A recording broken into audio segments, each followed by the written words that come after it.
রাত পোহালেই ভোট গণনা। তার আগে সল্টলেকে বিজেপি রাজ্য দফতরে সাংবাদিক বৈঠক করেন বিজেপি রাজ্য সভাপতি শ্রমিক ভট্টাচার্য। বিজেপির কর্মীদের উদ্দেশ্যে বার্তা দিলেন বিজেপি রাজ্য সভাপতি শ্রমিক ভট্টাচার্য।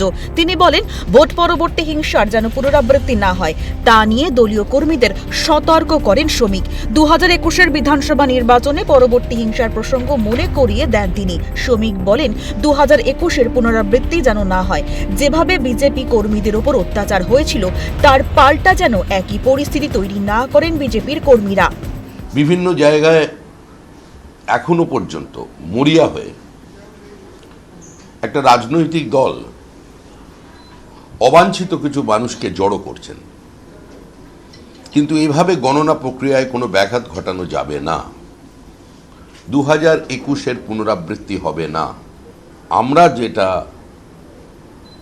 শিকার হয়েছে, আমরা যেভাবে আক্রান্ত হয়েছি, আমাদের কর্মীরা যেভাবে দিনের পর দিন যন্ত্রণার মধ্যে কাটিয়েছেন, সেটা যেন অন্য কোনো পরিবারের উপরে নেমে না আসে।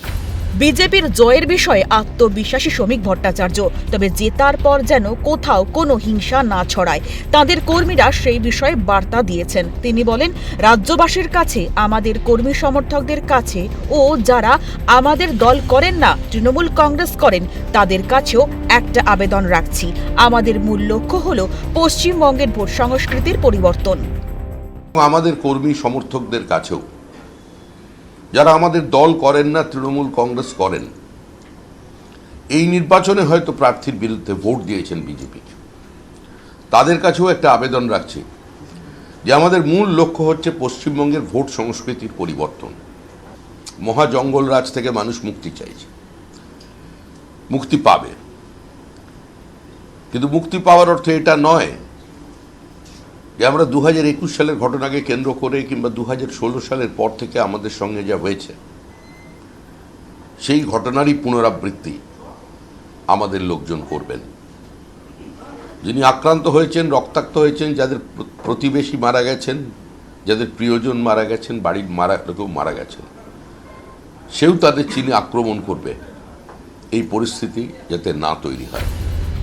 উল্লেখ্য, 2021 সালে নির্বাচনের ফল ঘোষণার পর রাজ্যে ব্যাপক রাজনৈতিক অস্থিরতা দেখা দিয়েছিল।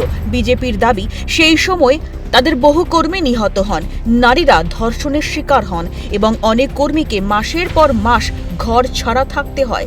তাই সেই ঘটনার পুনরাবৃত্তি যেন আর না হয় তা নিয়ে স্পষ্ট বার্তা শ্রমিকের। তবে পরিস্থিতি কি হয় এখন, সেটার প্রহর গুনছে রাজ্যবাসী। ক্যামেরায় সমীরণ হাওলাদারের সঙ্গে রেশমি দাসের রিপোর্ট, ক্যালকাটা নিউজ।